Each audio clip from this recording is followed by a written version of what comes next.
Buen día, el tema de hoy es alopecia, prurito y seborrea. Dentro de los motivos más comunes de consulta, junto a la vacunación, desparasitación, vómitos y diarrea, se encuentran estos tres temas: alopecia, prurito y seborrea. Por lo general, los propietarios acuden a la consulta porque se le cae el pelo o porque su mascota se rasca. Generalmente cuando se rasca mucho, por lo general, eh, la mayoría de los propietarios a un prurito leve no le da mucha importancia. Le echan la culpa a alguna pulguita y siguen. Con respecto a la seborrea, por ahí la consulta más común es el mal olor. Cuidado en este punto, muchos propietarios no pueden diferenciar o no se preocupan en intentar diferenciar si el mal olor viene del perro, es decir, de la piel, puede venir del oído y muchas veces de la boca, en las patologías como el sarro. Para hablar de piel, primero debemos recordar algunos conceptos, como que es el órgano más grande del cuerpo. No está solo para envolver al animal, sino que cumple numerosas funciones, como barrera física, participa también en la termorregulación, es responsable de la función sensorial como frío, calor, tacto. Y además, el otro concepto que ya lo vieron en varias materias, se considera que la piel es el reflejo del estado de salud del animal, ya que si bien la piel puede presentar enfermedades primarias como una pulicosis o una demodicosis, alguna enfermedad autoinmune como el pénfigo, también manifiesta síntomas secundarios de patología sistémica. Como recordarán de patología médica, la mayoría de las enfermedades endocrinas presentan como síntoma la alopecia incretoria. Por ahí quizás la que más recuerden en este momento es la cola de rata del hipotiroidismo, pero es una enfermedad sistémica con manifestaciones cutáneas. Lo mismo puede pasar en el caso de la leishmaniasis, la cual, si bien es visceral, presenta síntomas cutáneos. Otro dato importante a tener en cuenta es que el oído externo o el conducto auditivo externo se podría considerar como una continuidad de la piel. Si prestan atención cuando vayan a la bibliografía, numerosas enfermedades de la piel que presentan síntomas óticos. Por ejemplo, un hipotiroidismo puede presentar alopecia y seborrea a nivel cutáneo y otitis ceruminosa. Lo mismo pasa en la demodicosis, es decir, siempre que tengan algún síntoma en piel deberían revisar los oídos. Por otra parte, no olvidar que los pelos forman parte del aparato piel y deberían explorarse en forma sistemática cuando tienen alguno de los tres problemas que nos incumben en esta clase.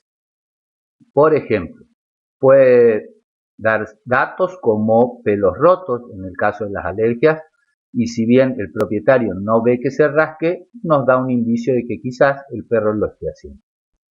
Por otra parte, puede ser diagnóstico, como en el caso de las dermatofitosis, en las cuales es posible observar hifas en la exploración de los mismos.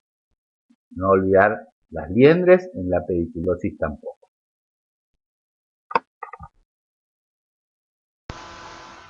Acá vemos algunos ejemplos de las enfermedades que cursan con alopecia, seborrea o prurito. Si prestan atención a las listas de cada uno de los síntomas, son prácticamente iguales. Además, que cualquiera de estas enfermedades puede cursar con los tres síntomas. Es decir, supongamos un hipotiroidismo puede complicarse con malacesia, la cual va a causar prurito. Y complica todo porque en principio es una enfermedad que no debería causar prurito, pero al contaminarse con malacesia puede hacerlo. Por lo tanto, no generalicen o no se confíen en su experiencia o en su poco conocimiento, ni tampoco menosprecien los motivos de consulta de los propietarios. Un ejemplo común Si un perro se rasca, revisan, no parece sarna, encontraron pulga, tratan la pulga, se sigue rascando, entonces debe ser alergia, y ahí empiezan con el Atriven, que es una triancinolona de depósito, o el más común de todos, porque es fácil de dar, el Dermil, que también es una triancinolona con un antihistamínico. El problema es que si el perro se sigue rascando porque no era alergia o porque es del tipo de alergia que no responden bien al corticoide, se quedan sin diagnóstico. Por otro lado, con la seborrea es peor aún, ya que el diagnóstico termina siendo seborrea sin darse cuenta que la seborrea es solo un síntoma en el 95% de las veces. Son escasos los animales con seborrea primaria, y estos se tratan simplemente con un shampoo antiseborreico, que por lo general ni siquiera saben qué drogas trae el shampoo y nunca va a mejorar. Con la alopecia se les complica un poco más porque si no tiene aspecto de sarna, prácticamente quedan sin diagnóstico en la primer consulta. El problema con estas patologías de piel o con estos síntomas cutáneos de diferentes patologías es que uno tiene tiempo para equivocarse un montón de veces.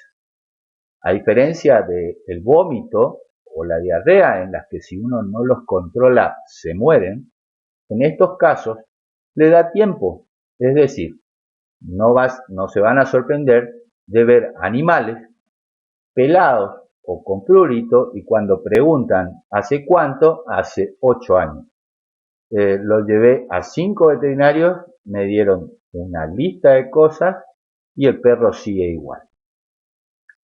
Debido a esto, no cometan el error de confiarse en, parece una sarna. Raspen y confirmen la sarna. Debe ser por pulga nomás, pipeta. No. Busquen y revisen el resto del animal. La consulta dermatológica exige, por nuestra parte, que realmente le demos importancia al motivo de consulta del propietario y revisemos el animal. Porque una cosa es una pulga o una pulicosis y otra cosa es que el animal esté cursando con un Cushing, por ejemplo, donde el tiempo tiene importancia. Entonces, hay que tomarse su tiempo, revisar los animales y hacer un camino diagnóstico como corresponde.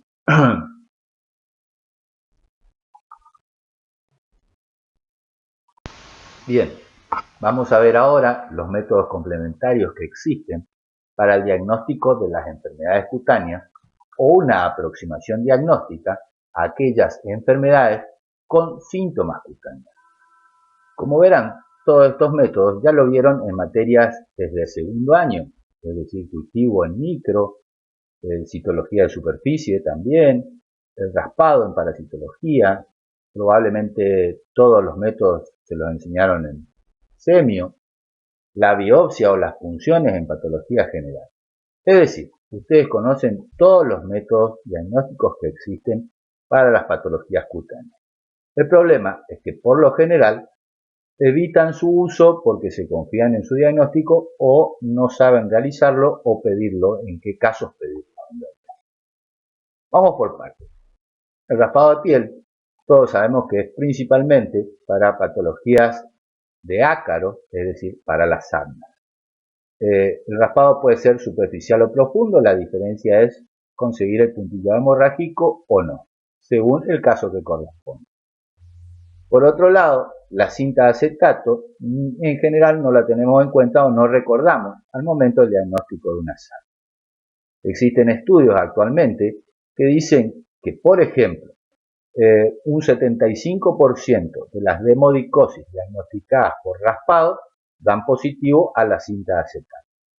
Es un método que se debería tener en cuenta, ya que a muchos propietarios no les gusta que lastimen al animal, porque ellos ven el sangrado, el puntillado hemorrágico, como que ustedes le están cortando con el dedo. Entonces, por ahí, o en lo personal, considero que yo intento al menos primero con la cinta de acetato y posteriormente de no encontrar y tener una sospecha cierta de algún tipo de sarna, hacer un raspado. La cinta de acetato, por otra parte, es el método indicado para patologías como la cheilopeliosis, que es superficial. También se puede hacer un raspado superficial para el diagnóstico de esta sarna. Con respecto a la demodicosis, si bien el parásito se ubica en la profundidad del folículo, se recomienda que para realizar un raspado correcto se apriete la zona a raspar con el objetivo de superficializar los parásitos y de esta forma recogerlos con mayor facilidad. Recordar que de ser demodicosis, sí o sí tienen que encontrar los ácaros. Por el contrario, cuando hablamos de una sarna sarcóptica, el no encontrar los parásitos no descarta la enfermedad. Con respecto a la citología de superficie, el estudio se llama citología de superficie. Lo que hemos visto años anteriores es que existe cierta confusión tomando como métodos diagnósticos el hisopado, el raspado, la impronta. En realidad, estos son formas de tomar la muestra para un estudio de citología de superficie. Este estudio se realiza para comprobar o diagnosticar patologías infecciosas principalmente como la piodermia, la malacesia e incluso en algunos casos una forma de toma de muestra para micosis. Con respecto al tipograma, por ahí es el método diagnóstico que menos conocen o menos utilizado. En realidad, como dijimos al principio, los pelos forman parte del aparato y en las diferentes patologías presentan diferentes tipos de lesiones. Un tricograma se realiza de forma correcta, tomando un mechón de pelos, se arrancan, se colocan en la misma dirección sobre un portaobjetos y se examinan. ¿Qué se busca? El estado del bulbo.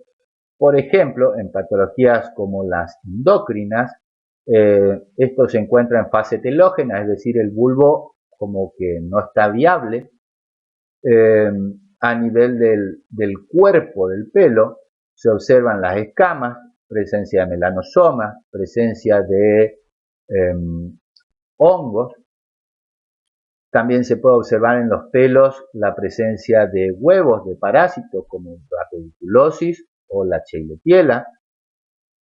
Otra cosa que deben observar es la punta.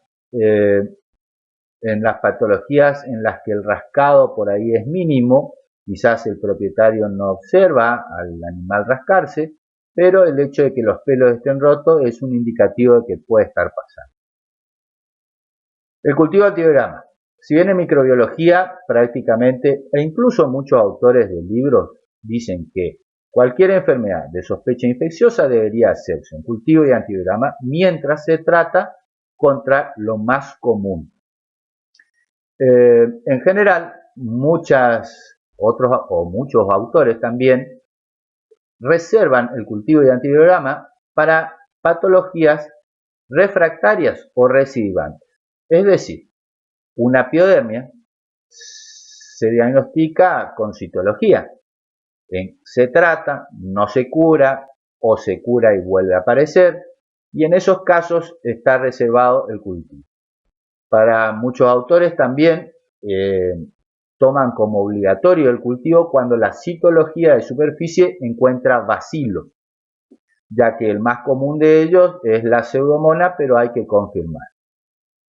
Por otra parte, en el caso de los dermatofitos, si bien pueden diagnosticarse en función de los síntomas clínicos y el tricograma, la importancia del cultivo del antibiograma en estos es que son zoonosis. Algunos son zoofílicos y otros son geofílicos.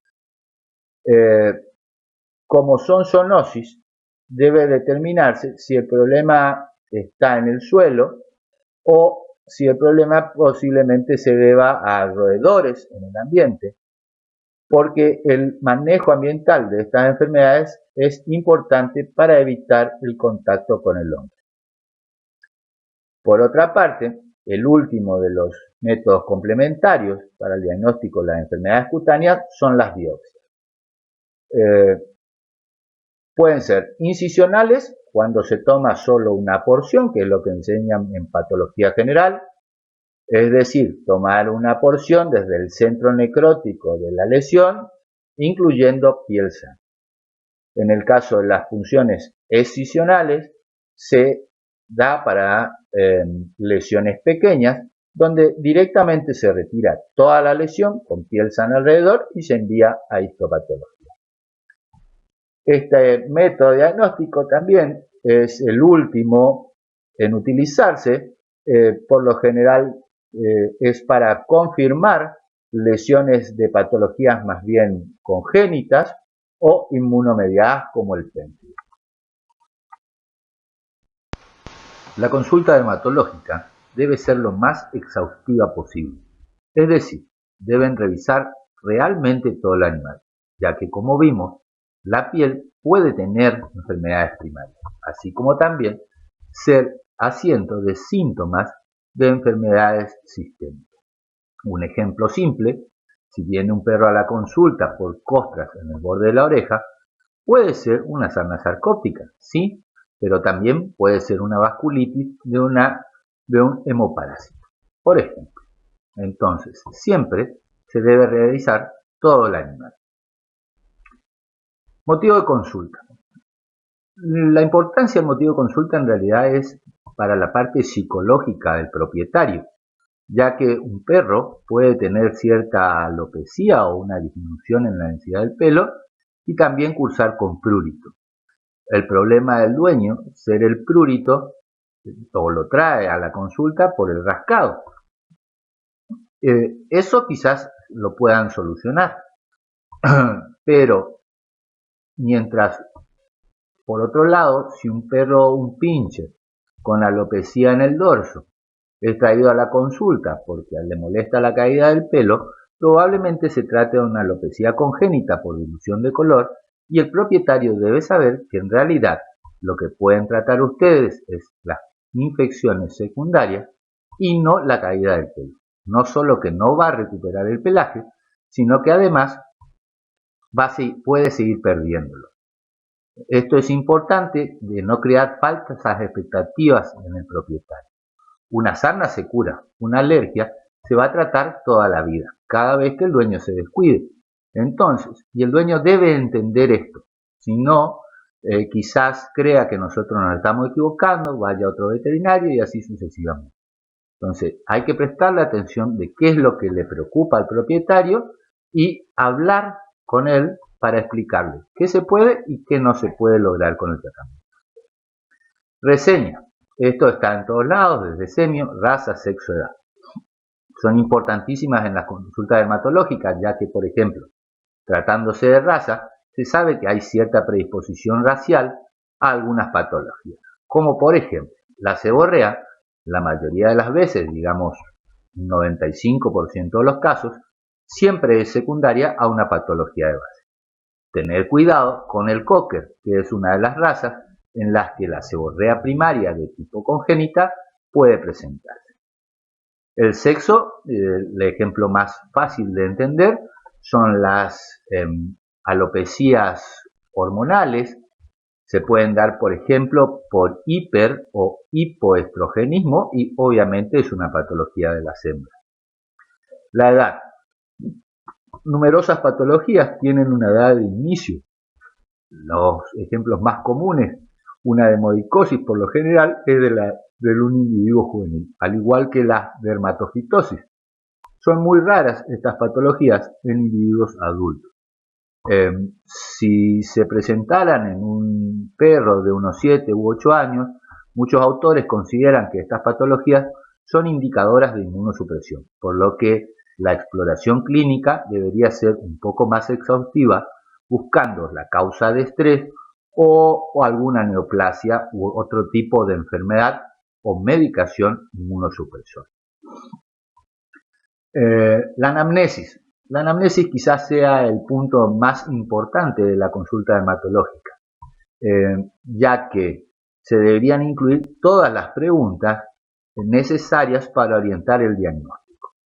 Edad de inicio, ya hablamos algo de eso. Otro ejemplo de la edad de inicio, por ejemplo, las alopecias congénitas generalmente se dan todas durante el primer año de vida.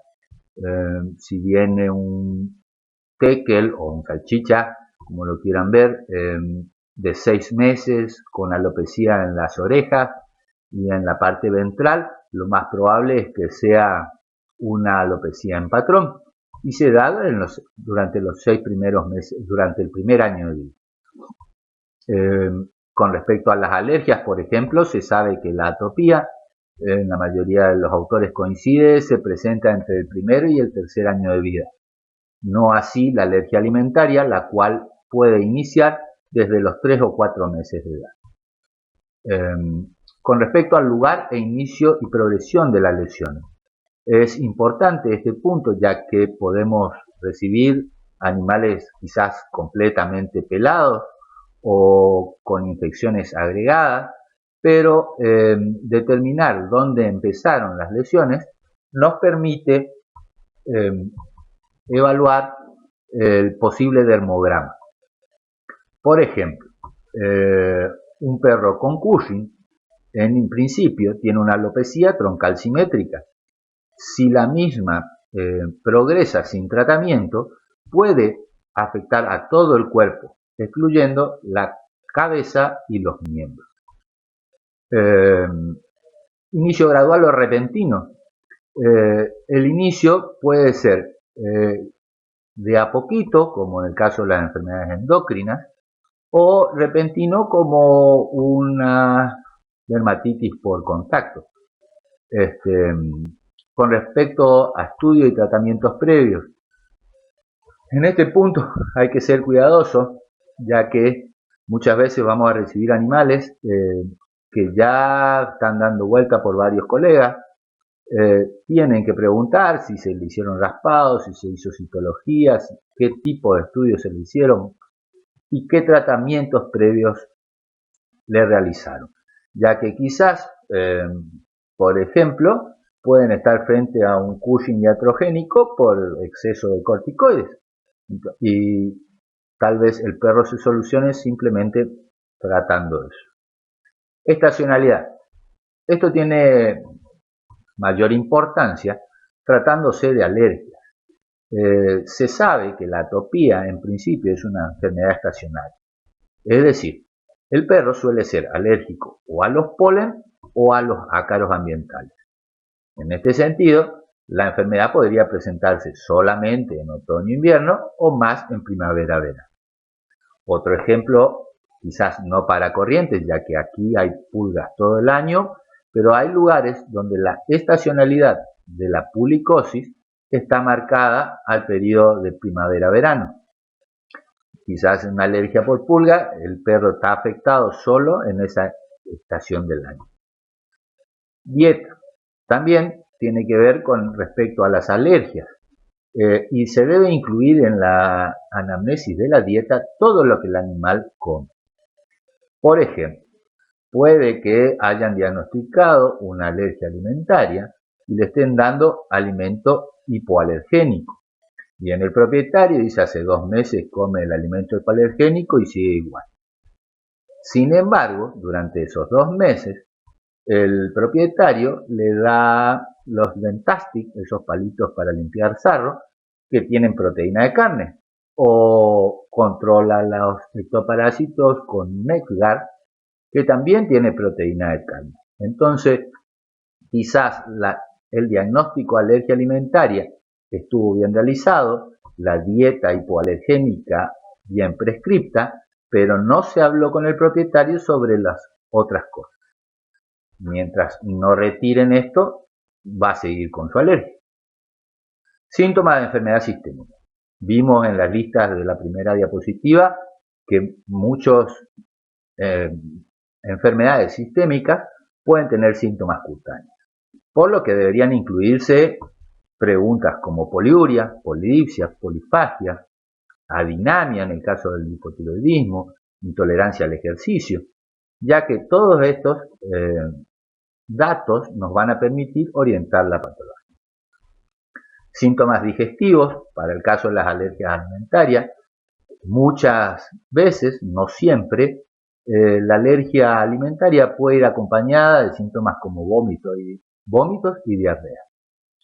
Los ectoparásitos sí o sí, siempre, y la forma de control de los mismos, porque quizás los propietarios crean que con un baño con Ectol mensual van a controlar los parásitos y aseguran que su perro no tiene pulgas. Sin embargo, al revisarlos, encontramos esto. Otros animales o personas. La importancia de ver si los síntomas se manifestaron en otros animales o personas de la casa se refiere puntualmente al caso de las zoonosis, como las dermatofitosis, o enfermedades muy contagiosas como la sarna, ya sea autodéctica o sarcóptica, ya que es muy difícil sospechar de un perro que vive con dos más y sea él solo el enfermo de sarna. Deberían estar todos iguales. Si pica o no pica y cuánto. La presencia de prurito en una enfermedad alopécica o seborreica nos indica una probable contaminación, ya sea por malacesia o por piodermia. El tema de cuánto pica, muchos autores coinciden en preguntarle al propietario del 1 al 10 cuánto le pica. Esto, si bien es subjetivo porque es según el propietario le pica 7 puntos, nos sirve para evaluar la evolución del tratamiento, ya que en una siguiente consulta se le vuelve a preguntar y sigue siendo su subjetividad la que nos va a indicar si mejoró o empeoró. Con respecto a las medicaciones previas, ya di el ejemplo del corticoide. En otros casos, ya vieron en fármacos que ciertos medicamentos, digamos penicilina, pueden causar reacciones de tipo alérgico. Y es importante saber si el animal está recibiendo algún tipo de medicación. Así como la anamnesis, la exploración del paciente también debe ser exhaustiva. Como enseña semiología, el primer punto de la exploración es la inspección, observando desde lejos y desde todos los ángulos el estado general del manto, lo que nos permite una mejor realización del dermograma. Ver el abdomen, ya que patologías como el Cushing pueden manifestarse por abultamiento de este, ver los cambios de coloración en los pelos. Muchos propietarios no se dan cuenta que sus perros, por ejemplo, se rascan el espacio interdigital. Sin embargo, si uno presta atención, se notan los cambios de coloración debido al lamido o rascado de la zona. El examen objetivo general también debe incluir ser completo, no olvidar los nódulos linfáticos, importantísimo en patologías con síntomas cutáneos como la leishmaniosis, la palpación abdominal para determinar la presencia de organomegalia como en el Cushing o de algún tumor que esté causando alguna inmunosupresión. Las mucosas son importantes, sobre todo en el caso de las patologías de tipo autoinmune. Con respecto al examen objetivo particular, empezar por los pelos, evaluar color, como dijimos, la implantación y pelos rotos. La implantación quizás ya nos va brindando datos, ya que patologías como las endócrinas, la implantación es leve. En el caso de las alergias, la implantación suele ser normal, lo que se observan son pelos rotos debido al rascado. Si bien esto no es patognomónico, son todos datos que hay que ir teniendo en cuenta. Piel. La piel se debe evaluar la piel. En algunos casos van a tener la necesidad de cortar el pelo incluso. Y eso deben explicarle al dueño, ya que a muchos no le va a gustar. Pero la mejor forma a veces de evaluar una lesión, sobre todo en animales de pelo muy largo, es incluso cortar el pelo. determinar qué tipo de lesión es, para ello van a tener que recordar de patología general los tipos de lesiones con y sin pérdida de sustancia y cómo se describe una lesión. Ahí era la mnemotecnia que nos enseñaban en patología general: posita su borde cocoseno. Forma, situación, tamaño, superficie, borde, consistencia, color, sensibilidad y movilidad. Todos esos datos se deberían incluir en la descripción de una lesión. Y obviamente, una vez determinado el tipo de lesión y la distribución de las mismas, la confección del dermograma. En función a todo lo explorado, uno debería tener un diagnóstico presuntivo, que es el diagnóstico más probable que presente nuestro paciente, y los diagnósticos diferenciales que debería realizar, de forma tal que uno pueda establecer los métodos complementarios que corresponden. Si bien anteriormente yo les nombré solo los métodos complementarios para el diagnóstico de las patologías cutáneas, deberían incluir acá los que consideren necesarios. Digamos, si uno sospecha que el perro que vino por una alopecia tiene un hipotiroidismo, tendrá que medir las hormonas T4 y TSH para confirmar o descartar la patología. Los dermogramas son dibujitos de los perros vistos desde dorsal y desde ventral, y nos indican o marcan los puntos o regiones corporales afectados o donde se presentan las lesiones en las distintas patologías. Es un paso importante en la confección de la ficha clínica dermatológica, ya que no solo nos permite orientar la patología de base, sino que además conocer la distribución, el tamaño de las lesiones en la primera consulta nos permitirá evaluar a posteriori la evolución del caso. Es decir, por dar un ejemplo simple, si uno tiene una dermatofitosis con dos lesiones circulares alopécicas de unos 3 centímetros de diámetro, luego de un mes de tratamiento, pueden estar más chicas o estar creciendo el pelo, sí, lo que indica mejoría. O pueden tener 5 centímetros de diámetro. Esto puede indicar dos cosas. En principio, que nuestro diagnóstico haya sido erróneo, puede ser. Si uno siguió todos los pasos como corresponde, no debería pasar. Pero también nos permite evaluar el grado de cumplimiento del propietario, ya que quizás no dio la medicación en tiempo y forma. Es decir, no siempre culparse o cambiar el diagnóstico. Siempre deben tener en cuenta el compromiso del propietario con la patología del paciente. Estos dermogramas, si bien en la mayoría de los libros no lo van a encontrar,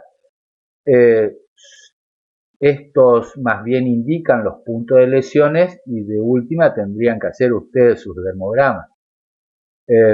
Por suerte para nosotros, muchos laboratorios nos regalan y están como cuadritos o como adornos en el consultorio. Ventajas: a los propietarios les encanta ver que las lesiones son como dice el papelito, y por otro lado a nosotros nos permite en un principio comparar o ver, es decir, durante la exploración elaboramos el dermograma y luego comparamos. Actualmente, gracias a la tecnología, podemos tener estos cuadritos en una computadora sobre el escritorio o en el celular, y el dueño ni siquiera se da cuenta que ustedes están mirando. Deberían con el tiempo aprenderse de memoria la distribución de las lesiones para las patologías.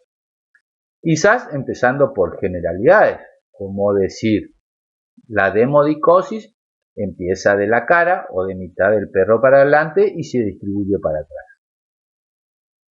A la larga puede pelar todo el perro.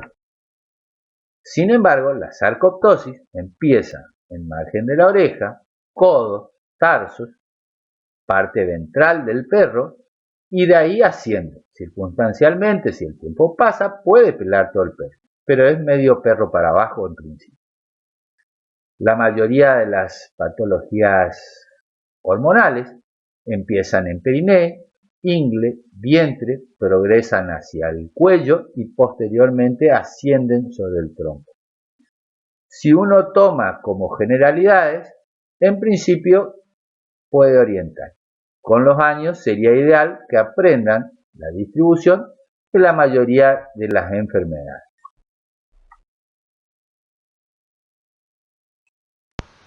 Ahora voy a mostrarles una serie de algoritmos de diferentes libros y quiero que presten atención a lo siguiente.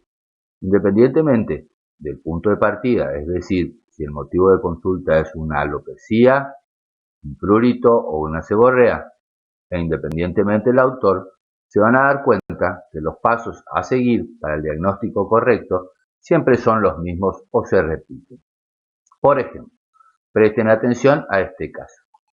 Parte desde la alopecia, es decir, el motivo de consulta es alopecia, y la primera pregunta es si pica o no pica.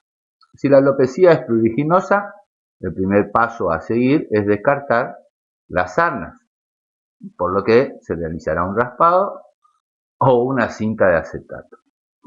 El siguiente paso a confirmar es la presencia de infecciones, malacesias o piodermia. Si estas son negativos, se considera un síndrome pruriginoso. Si son positivas, se tratan durante un mínimo de 3 a 4 semanas y se reevalúa el prurito. De desaparecer el prurito y continuar la alopecia, se pasa a evaluar las alopecias apruriginosas. De no corregirse el prurito una vez controladas las infecciones, se considera que es un síndrome pruriginoso y se pasa a un diferencial de las alergias. Miren este caso. Acá se parte del prurito. A modo de comentario, excluyendo las enfermedades autoinmunes o los tumores, que son patologías realmente diferentes que pueden ser pruriginosas, porque uno ve el tumor en el caso de mastocitoma o ve la lesión de un pénfilo, entonces son enfermedades en las que uno ya sospecha otra cosa. Los motivos por los que un perro se rasca son 5 nada más. Y traten de recordar esto. 2 parasitarias, que son la pulicosis y la sarna. Con sarna me refiero a Sarcoptes, Otodetes, Escherichia. La demodicosis no debería picar a menos que se contamine. Entonces, 2 parasitarias, pulga y sarna. 2 infecciosas, malacesia y piodermia. Y por último, la quinta son las alergias. Es decir, solo por 5 cosas se rasca un perro: sarna, pulga, malacesia, piodermia o alergia. Entonces, si un perro se rasca, en la primera consulta fíjense este algoritmo: raspado para las sarnas y citología de superficie para las infecciosas. En una primera consulta se descartan 4 de los 5 motivos por los que se rasca un perro. De encontrar alguna de ellas, se trata y se reevalúa el prurito. Si la lesión se curó, era alguna de ellas, o sarna o infecciosa. Si la lesión continúa pero no pica, se buscará entre las enfermedades que causan alopecia a pruriginosa.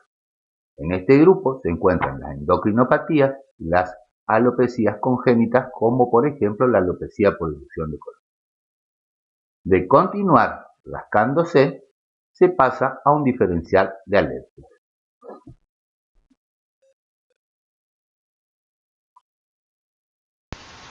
Miremos el diferencial de prurito de otro autor. Si prestan atención, los 3 primeros pasos o las 3 primeras cuadritos que descarta son pulga, sarna y las infecciones. Y si miran del otro lado, los estudios complementarios son por infección directa, o buscar la pulga, raspado, para el caso de sospecha de sarna, y citología de superficie. Todo eso debería realizarse en una primera consulta y tratar, además de tratar el prurito. De todo esto, a pesar de esto, continuar con prurito, pasa a las alergias, fíjense, y al diferencial de alergia. Por último, lo interesante de este cuadro, fíjense el último cuadrito de abajo, donde si nada funcionó, comprobar el cumplimiento, algo que les comenté anteriormente. Hay que ver si los propietarios cumplen. Por otro lado, en el caso de las infecciones, circunstancialmente, hay bacterias en la piel meticilina resistentes que no responden a la antibiótico-terapia de rutina y en estos casos se debería evaluar la posibilidad de un curso. Por otro lado, fíjense abajo, dosis, duración de los tratamientos. Esto es importante, ustedes tienen que reevaluar esto. Si ustedes están seguros de su diagnóstico y el animal no responde o el paciente no responde al tratamiento, quizás en algún paso se está errando. Por ejemplo, les cuento un caso que tuve el año pasado. Un propietario con un gatito casi la mitad del cuerpo pelado, hacía un año dando vuelta con su gatito que se rascaba y lo habían tratado como pulga y como alergia. En los casos que le ponían la pipeta, mejoraba una temporadita y volvía a empeorar. Cambio de veterinario, mismos pasos. En realidad, los dos colegas que habían atendido a este gatito habían acertado, era una alergia a la pulga. Lo que erraron fue no hablar con el propietario. Es importantísimo en el caso de las alergias, son patologías que no se van a curar, solo se pueden tratar a lo largo de toda la vida del paciente, hablar o tener una buena comunicación con el propietario y hacerles entender que si cortan los tratamientos o si no cumplen con las indicaciones, va a tener recaídas. En este caso, lo único que hice yo fue recomendarle, explicarle bien de que el gatito no podía tener pulgas. Le indiqué tratamiento con pipeta y que el día que él se olvide la pipeta iba a volver a empeorar. El propietario nunca se olvidó la pipeta y el gatito nunca volvió a enfermar. Entonces, no cambiar el tratamiento porque no responde. Tienen que reevaluar de que el dueño haya entendido, de que se le esté dando la medicación como corresponde. Porque si el diagnóstico es correcto, pero no se medica bien, no se va a curar. ¿Estamos? En caso de que todo esto esté correcto, fíjense que en ese caso recién se evalúa la posibilidad de una biopsia. Otro autor. Fíjense, raspado cutáneo y citología para la piodermis. Aunque parezca reiterativo esto, lo que necesitamos es que ustedes entiendan que la primer consulta dermatológica, además de una exhaustiva anamnesis y un correcto examen clínico, deberían realizarse en la primer consulta una citología de superficie y un raspado según corresponde.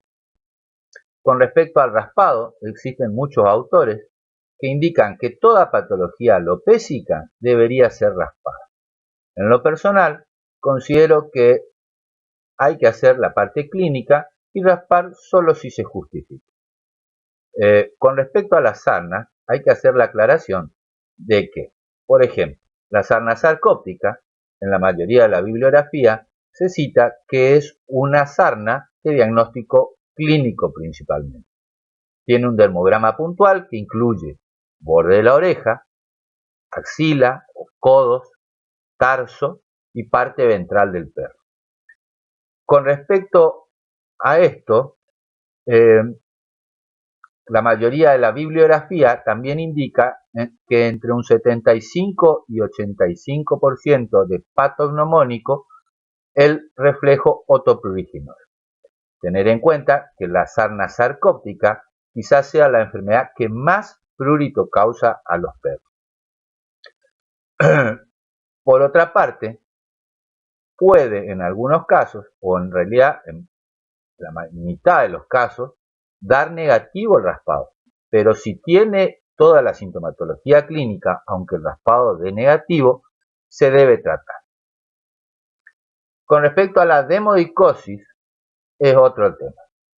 Les voy a contar algo que me pasó en el hospital, el doctor Bogado, el hijo tiene un pitbull grisecito que todos pudieron haber visto en el patio.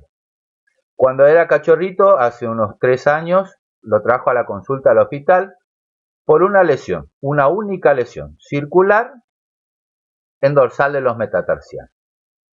Revisé el perro, leve alopecia alrededor de los ojos, una disminución de la densidad en el espacio entre las orejas y los ojos, nódulos linfáticos aumentados de tamaño, sumado a la raza, tenía la sospecha cierta de que fuera una demodicosis.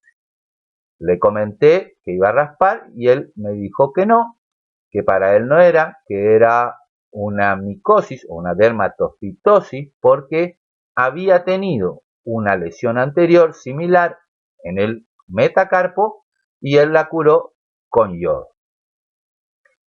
De todas formas raspé y dio positivo. Entonces, tienen que hacer la clínica porque esa lesión única no coincidía con las dermatofitosis, ya que estas principalmente afectan la parte anterior del perro, es decir, cara, cabeza, cuello, miembros anteriores. Es muy difícil que una dermatofitosis inicie con una única lesión en el miembro posterior. Y clínicamente, la raza es predispuesta a la demodicosis, los nódulos linfáticos, la alopecia en la cara. La demodicosis siempre afecta a la cara. Entonces, clínicamente correspondía raspar. A eso es lo que me refiero yo con que tienen que revisar el perro y conocer las enfermedades. Por otra parte, en este algoritmo, al igual que en el primero, fíjense, está la respuesta a corticoides para separar las alergias de la alopecia psicógena. En realidad, la prueba existe y está en la mayoría de los libros, pero deben tener en cuenta que si bien una sarna no responde al corticoide, una pulicosis no responde al corticoide, las alergias tienen diferente respuesta al corticoide. La que mejor responde es la atopía. Con respecto a la dermatitis alérgica a la picadura de pulga y a la alergia alimentaria, debido a que continuamente están expuestos al antígeno, la respuesta al corticoide suele ser bastante pobre. Así que cuidado con usar la prueba de respuesta al corticoide para confirmar o descartar las alergias. Veamos esto. Este es el algoritmo general para lesión alopecia. En la primera algoritmo vimos la parte de la izquierda donde se orientaban las alopecias pruriginosas. Del lado derecho se encuentran las no pruriginosas. Como concepto general tienen que entender esto. Uno puede tener una alopecia de un perro atópico con prurito o de un perro con un hipotiroidismo con prurito. ¿Cómo es el tema? Las enfermedades no pruriginosas son predispuestas a contaminarse, sea con malacesia o una piodermia. En esos casos, si bien la enfermedad de base no es pruriginosa, las infecciones sí lo son. Por ende, el camino lógico es hacer la citología de superficie. Si se encuentra la infección, se trata y se reevalúa. Si la lesión se curó, probablemente haya sido solo la infección.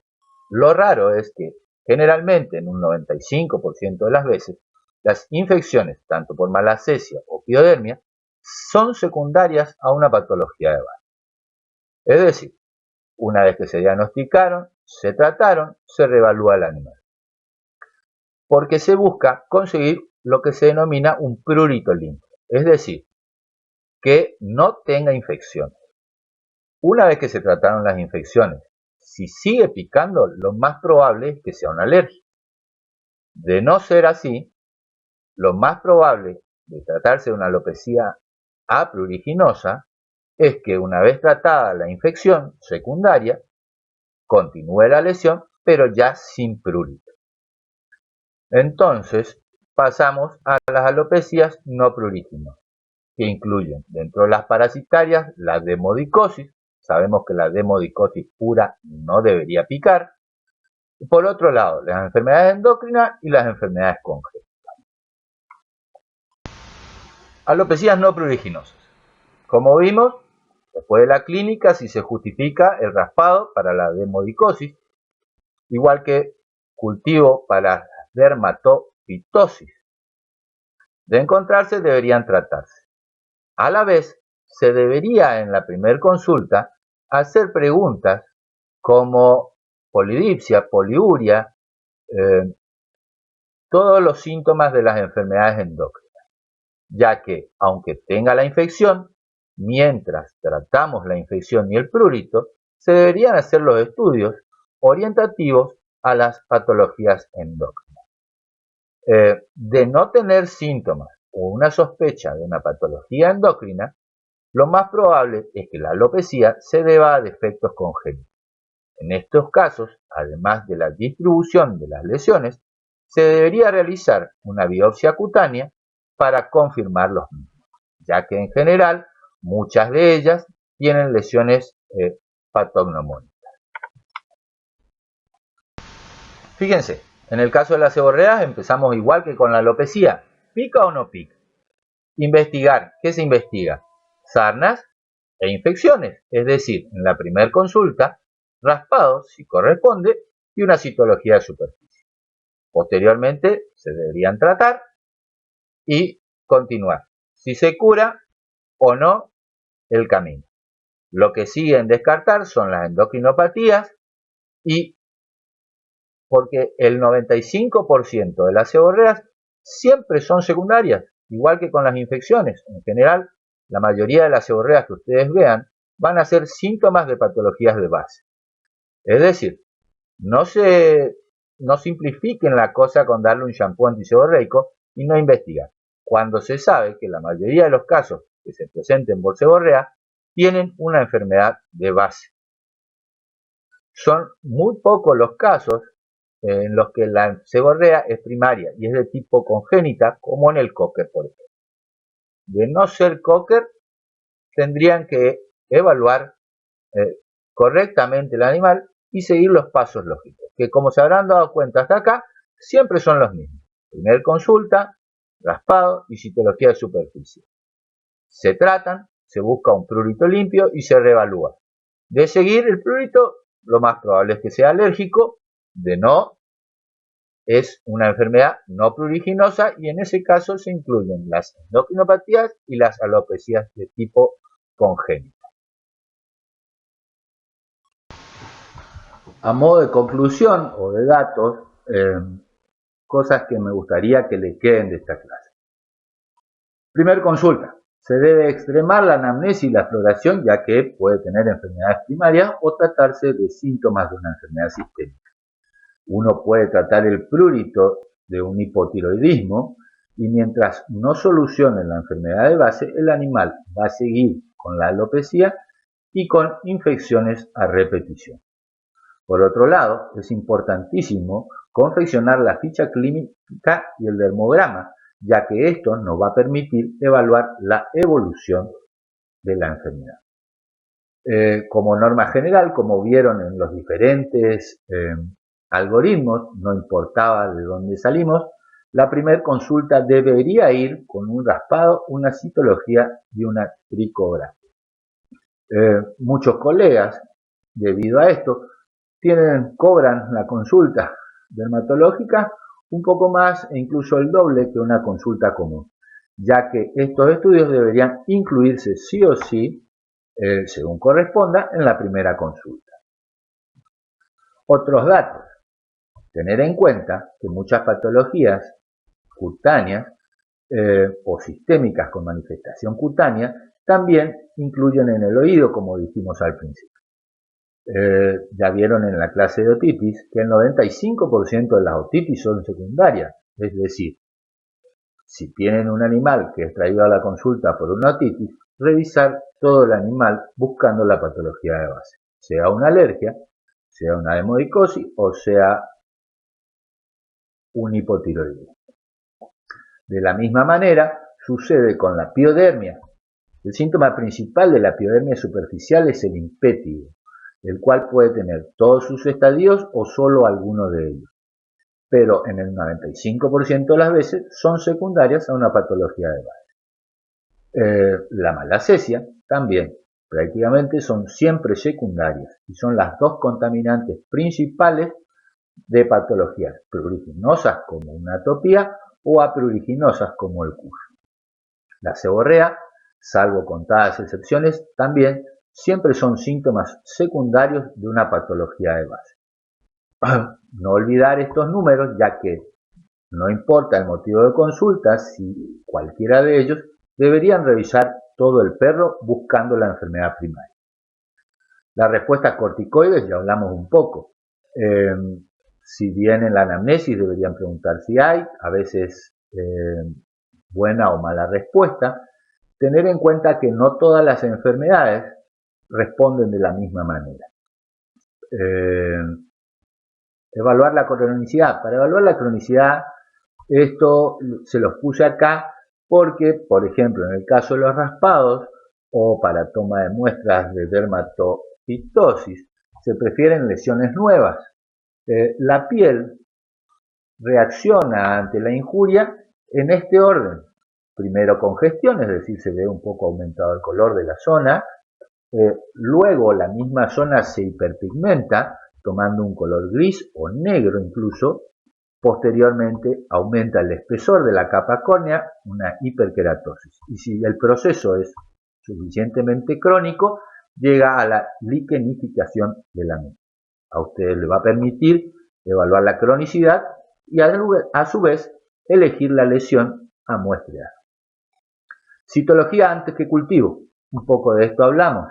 La diferencia, por ejemplo, la malacesia es una levadura banal del organismo.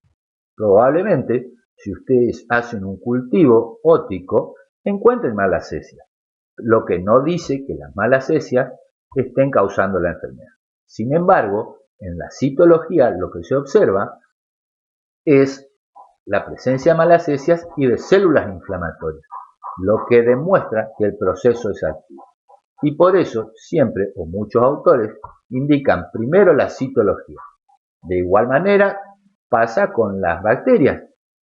En los cultivos, la bacteria más comúnmente aislada, un 95% de las veces, es Staphylo intermedio, el cual es habitante banal de la piel.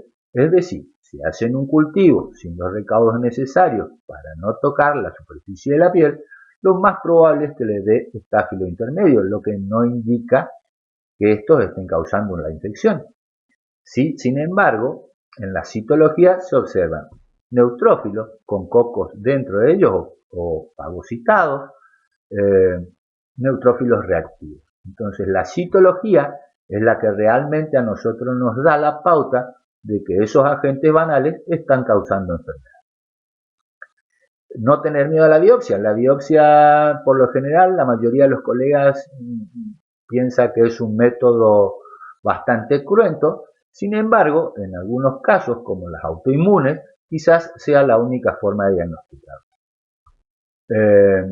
Lo del raspado, algo ya dijimos, pero quería recordárselos. Si ustedes sospechan de una hemodicosis, sí o sí deberían encontrar el desmodo. No sucediendo lo mismo con el Sarcoptes, donde un raspado negativo no descarta la enfermedad. En la próxima clase vamos a ver algo de manejo de estas enfermedades.